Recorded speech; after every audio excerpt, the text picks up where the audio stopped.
Olá galera, vamos para mais uma videoaula. Então hoje nós vamos falar da aspiração do paciente. Então a aspiração do paciente, ela é muito importante naqueles pacientes que têm uma grande quantidade de secreção, um acúmulo de secreção no pulmão e ele não consegue expelir essa secreção sozinho. Então ele não consegue eliminar essa secreção com tosse ou com escarro.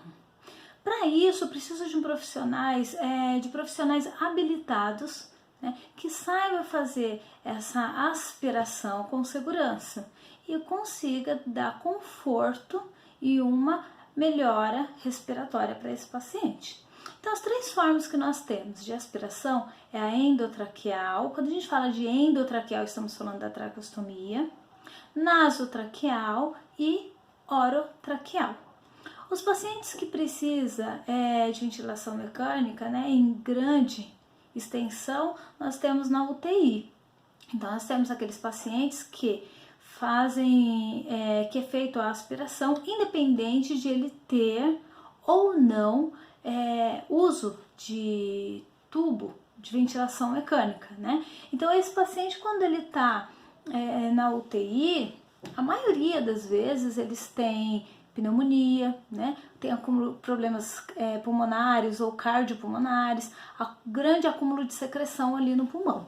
E eles não conseguem eliminar essa secreção sozinho. Outro tipo de paciente que pode precisar também da aspiração é um paciente confuso, pós-operatório, ou politraumatizado, mas o politraumatizado, nós já falamos, né? O politraumatizado, depois de ter ali uma confirmação com o médico, se a gente pode realmente realizar essa aspiração por conta do sistema nervoso central, que nós já falamos em outra aula. Então, se tem um paciente pós-operatório que está confuso, tem um acúmulo de secreção, precisa ser feito a aspiração desse paciente também.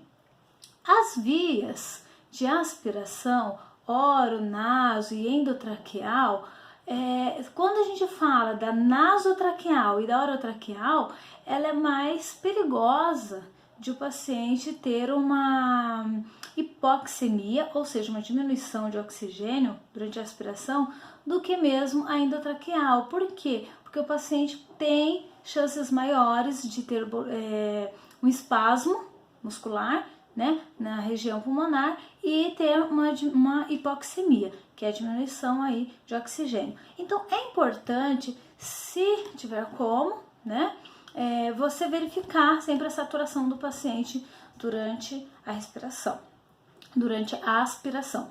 Outra coisa muito importante, ter um ambu.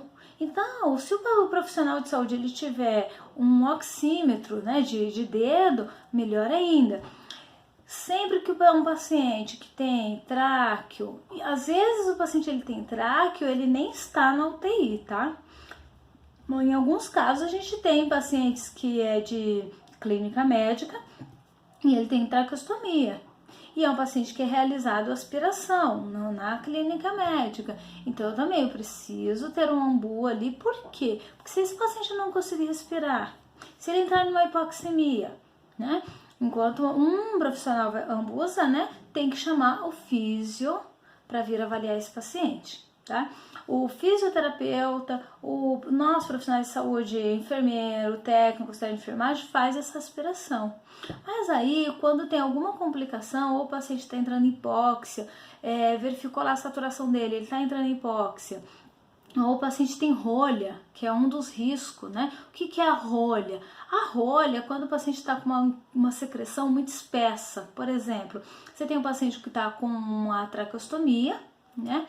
E ele tem uma secreção bem espessa ali, endurecida, que não deixa o paciente respirar. Aí você vai fazer, só que como que eu vou saber disso? Na hora que eu fazer a aspiração, você vai fazer a aspiração, você percebe que tem aquele barulho de secreção, mas quando você coloca o catéter dentro, né, para aspirar dentro da cânula, não vem secreção.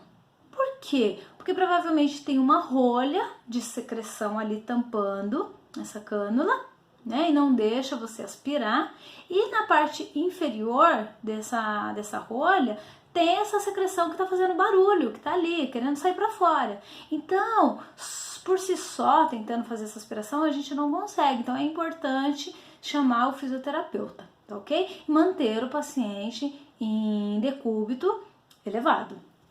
Outro fator importante é nós profissionais tentar manter essa permeabilidade das vias aéreas, para que o paciente possa respirar. Então, o que acontece muito? Às vezes o paciente, você assume plantão, o paciente está deitadinho ali, está dormindo, né?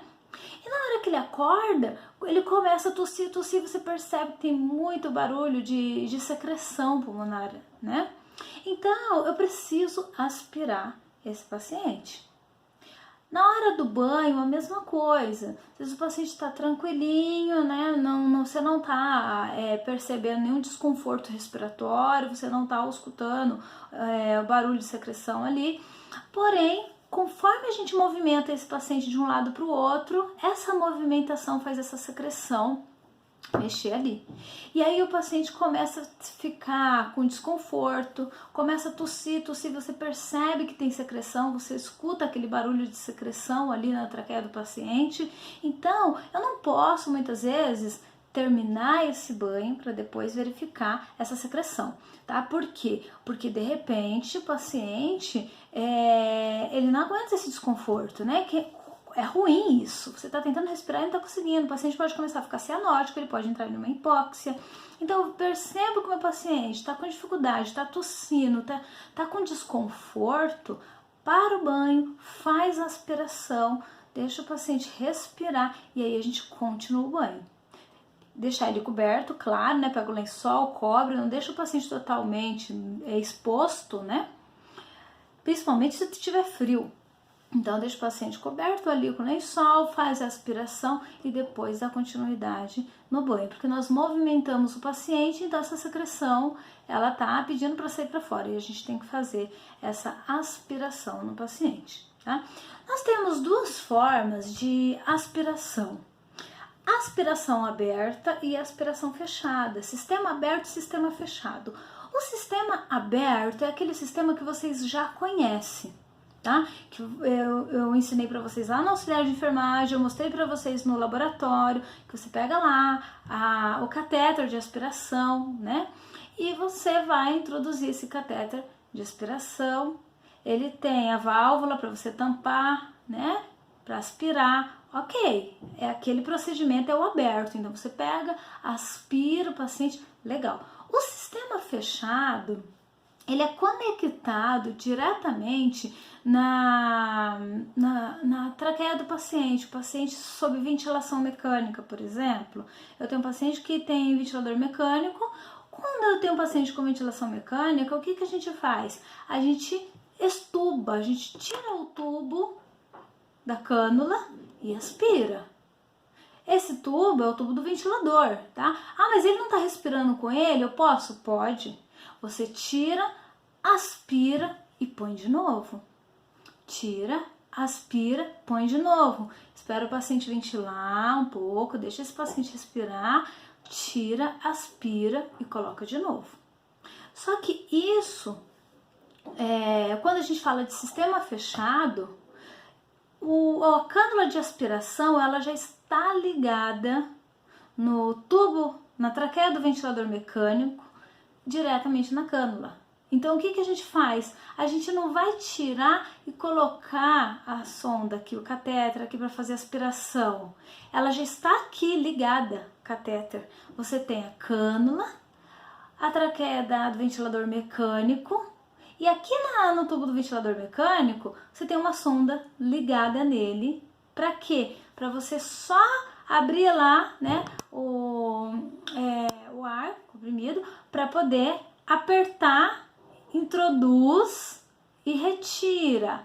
Só que quando eu retiro, eu não desconecto, ela está ligada. Então depois eu vou mandar as fotos para vocês verem a diferença de um sistema aberto para um sistema fechado, ok?